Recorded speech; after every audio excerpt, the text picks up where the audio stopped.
right, guys, so as you can see, I have jumped headlong into terrain craft. This is something that I've been wanting to do for a while. I've watched quite a few videos and followed quite a few creators that do terrain crafting for wargaming. I specifically was looking to just create terrain for Mordheim. These are two examples of that. These damaged, like, Tudor medieval style homes, and I'll talk a little bit more about them in a little bit.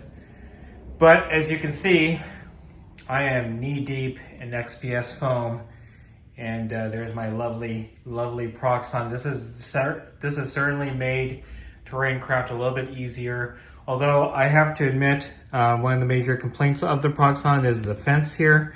I need to get a jig so that I can cut taller pieces of foam. This fence is just not tall enough, and as I'm pushing the foam through the hot wire, it certainly starts to not keep straight as I'm pushing through. This is just too short, and as you can see, a little loose because there's nothing here on that end to secure it. But yeah, this is what I've been doing. This is what I've been working on a lot lately, which has curtailed my ability to paint my minis, but this is all in the purpose of trying to get some terrain onto the table without, spending an arm and a leg. I'm going to talk about the process that I've been doing, or at least the build process, and a couple of the creators that I follow that have given me inspiration on how to do terrain crafting. So let me clean this up and I will be right back. All right, guys, so I cleaned up the table a little bit. I'm not the most organized crafter, but yeah, this is kind of what I wanted to show off. This piece right here, this kind of like little home, or this building, was the first thing that I scratch built. Just kind of messing around, trying to figure out how things work in terms of crafting. It wasn't too bad, but the one thing that you'll notice if you look at the house next to it is this one is quite large. In fact,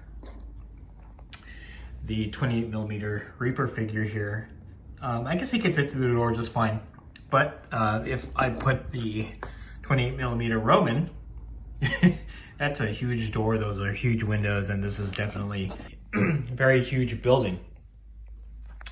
So again, this was something that I scratch built, and I didn't use any templates or anything like that. It was just me figuring stuff out. So these two buildings here, the middle one is the one that I worked on first.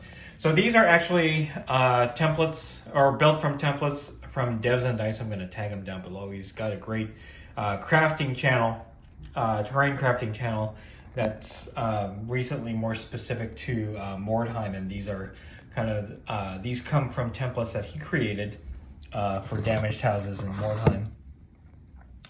And in fact, the windows are kind of Lego windows, and it's one of his hallmark items that he places on the buildings that he uses. Again, I use a template, but there was a lot of problem solving that I needed to do in the progression of how I build the terrain.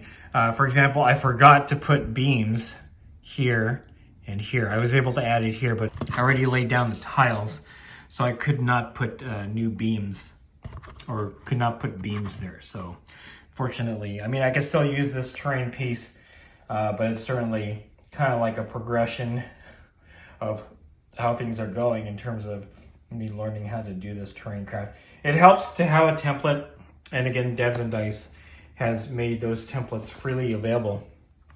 Again, these are damaged houses for Mordheim, but what I'm going to do is extrapolate kind of like the measurements so that I can create undamaged houses for historical terrain, because I am doing terrain for Mordheim as well. This is this building was built out of one of those templates. This one's a lot better. I even added stone to the bottom half. Still some work that needed to be done. When I cut these dowels right here, I cut them a little bit too short, so I had to put a beam made out of XPS foam in the middle so that there wouldn't be a gap. My cutting is still not perfect. And again, if you look down here, the bricks are not flush with the wall. But you know, again, coming from this building to this, I'm getting a little bit better in terms of how I'm able to craft that stuff. And again, a lot of it is experimental and just trying to problem solve. And as I go along, hopefully my terrain just gets better. Here's the interior. I still need to put some beams here, or some coffee stirrer sticks to use as floorboards. And then obviously the bare walls need to be worked on, but the exterior actually looks pretty nice, and I'm pretty happy with how that turned out. So again, I am not the most like precise person when it comes to crafting. I kind of just go with the flow. More of my, I guess, artistic talent rather than mathematical or scientific in any way. Here's a watchtower that's quite large.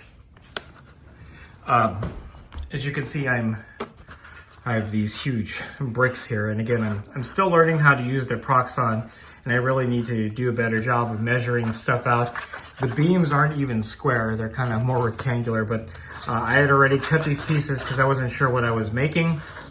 And yeah, I decided I'm gonna make this into a watchtower. So I actually have a flat piece that'll go on top here, and then I'll build up from the top. As you can see, it does fit pretty well. Titus pull here is a little small, but can still be used for this piece of terrain. I did use a metal brush to kind of simulate wood grain on the beams and then the boards here. So yeah, I hopefully after I complete this, I'll be able to do a better job and create another one more on scale with the historical figure rather than the fantasy figure here. But I think this will work for the fantasy stuff. The last thing that I've done is take some XPS foam and create kind of flat hill or raised terrain. Definitely want to have some raised terrain in order to put artillery or even something else on here. So just to give another dimension or of height to the war table.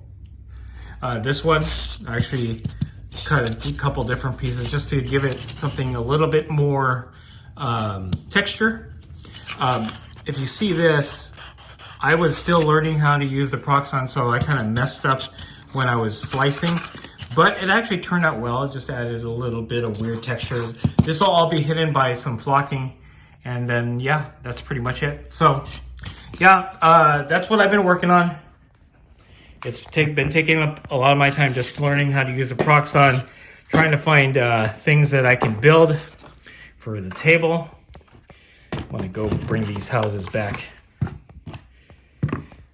So I'm hoping to get good enough at the terrain building so that I can create pieces for the battle reports that I'm doing. It saves a lot of time, and it saves a lot of money if you can craft your own terrain, especially period specific terrain. Really doesn't cost very much. It just costs you in time. So anyway, that's it. Been rambling. If you like this video, go ahead and click like. If you haven't subscribed to the channel, I appreciate it if you would.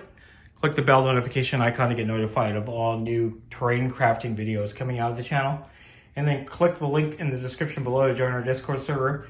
That's the best way I can personally interact with you and chit-chat you about terrain crafting and any other thing that I cover on my channel. That's it. Thanks for watching. Stay tuned for more hobby vlog from WarGamingNewb Historical.